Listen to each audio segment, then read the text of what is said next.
तो दोस्तों, अब हम सुनने जा रहे हैं सुल्तान महमूद गजनवी की कहानी का भाग 2, जहां से शुरू होती है उसकी असली ताकत और शोहरत की दास्तान। इस हिस्से में आप जानेंगे कि कैसे महमूद गजनवी ने अपनी फौज को मजबूत बनाया और दुनिया को दिखाया कि हक और ईमान के लिए लड़ने वाले कभी पीछे नहीं हटते। अगर आपको मेरी यह कहानी पसंद आए तो कृपया चैनल को लाइक और सब्सक्राइब जरूर करें और कमेंट में बताएं कि अगली कहानी किस पर होनी चाहिए।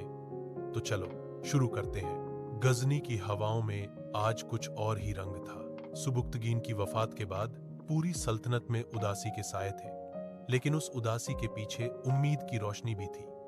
वो उम्मीद थी सुल्तान महमूद गजनवी। मस्जिद ए जामे गरजनी में आज लोगों का हुजूम था। सिपाही, उलेमा और आम आवाम सब मौजूद थे। आसमान पर धूप के साथ एक सुकून का नूर था। जब महमूद ने मिंबर पर खड़ा होकर खुतबा दिया तो आवाज में वो दर्द और जज्बा था जो सिर्फ एक असली कैद में होता है। मैं ताज अपने लिए नहीं, अपनी कौम और दीन की इज्जत के लिए पहनता हूं, उसने कहा, और आवाम से अहद लिया कि वो अदल, इल्म और ईमान की राह पर चलेगा। लोगों ने नारे लगाए, इंदाबाद सुल्तान महमूद। उस दिन से गरजनी में एक नए दौर का आगाह हुआ। नया सुल्तान, पुरानी मुश्किलें, मगर ताजपोशी के साथ ही मसाइल भी शुरू हुए। सुबुक्तगीन की वफात के बाद कुछ अमीर और सिपाही इस्माइल महमूद का भाई को सुल्तान बनाना चाहते थे। महमूद ने सब्र से काम लिया। उसने कहा, मैं जंग से पहले इनसे बात करना चाहता हूं, अगर सुलह हो जाए तो बेहतर है।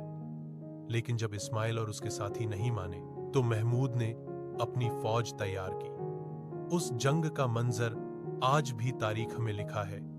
एक तरफ ताकत, दूसरी तरफ इंसाफ। और जब जंग खत्म हुई तो महमूद की फौज ने फतह का परचम लहराया। इस्माइल को इज्जत के साथ जिंदगी बख्शी गई। सुल्तान महमूद ने कहा, भाई के खिलाफ तलवार उठाने का दुख मुझे ता उम्र रहेगा, लेकिन सल्तनत का ताज उसी को मिलना चाहिए जो कौम के लिए जीता हो। उसके इन अल्फाजों ने आवाम के दिल जीत लिए।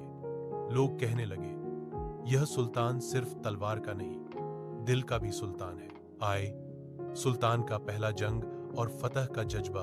ताजपोशी के बाद महमूद ने सबसे पहले अपने सल्तनत के अंदर के मसाइल हल किए। उसने वजीर और काजी मुकर्रर किए, जकात और बैत, उल माल का निजाम मजबूत बनाया। गजनी में तालीम और फौज दोनों का नया दौर शुरू हुआ।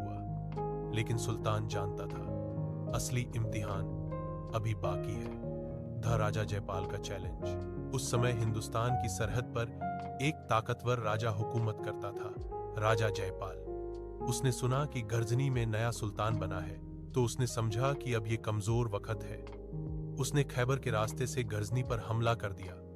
मगर महमूद को यह खबर मिली तो उसने कहा, जो हम नहीं चाहते, लेकिन अगर कोई इस्लाम और गरजनी की इज्जत पर हाथ उठाएगा तो हम उसे इतिहास का हिस्सा बना देंगे। फौज तैयार हुई।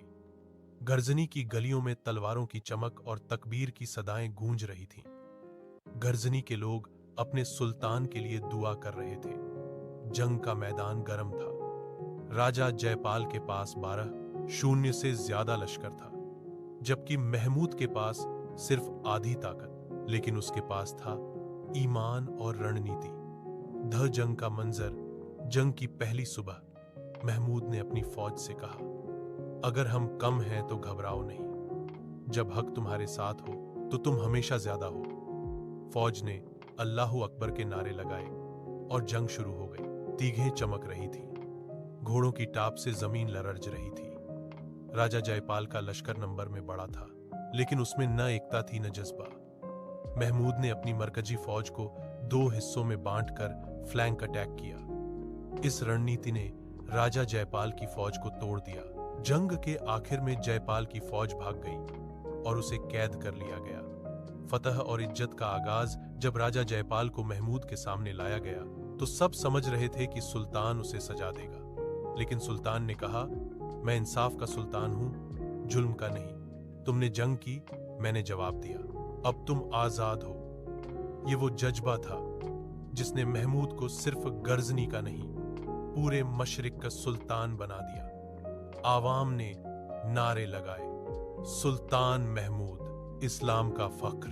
उस दिन से दुनिया ने एक नए दौर का आगाज देखा। घरजनी की मिट्टी में अब सिर्फ जंग नहीं, इल्म और तहजीब के बीज भी बोए गए। नतीजा भागदो का खात्मा। सुल्तान महमूद अब एक कमजोर रियासत का सुल्तान नहीं रहा था। उसने पहला जंग जीतकर दुनिया को दिखाया कि इंसाफ और ईमान तलवार से ज्यादा ताकतवर है। उसकी पहचान अब सिर्फ गर्जनी के एक शासक की नहीं, बल्कि इस्लाम के एक नई कौवत की थी। लेकिन ये तो बस शुरुआत थी, अगला दौर लाएगा। हिंदुस्तान की तरफ सुल्तान का पहला सफर एक ऐसी दास्तान जिसे तारीख फर्त हिंद के नाम से याद करती है।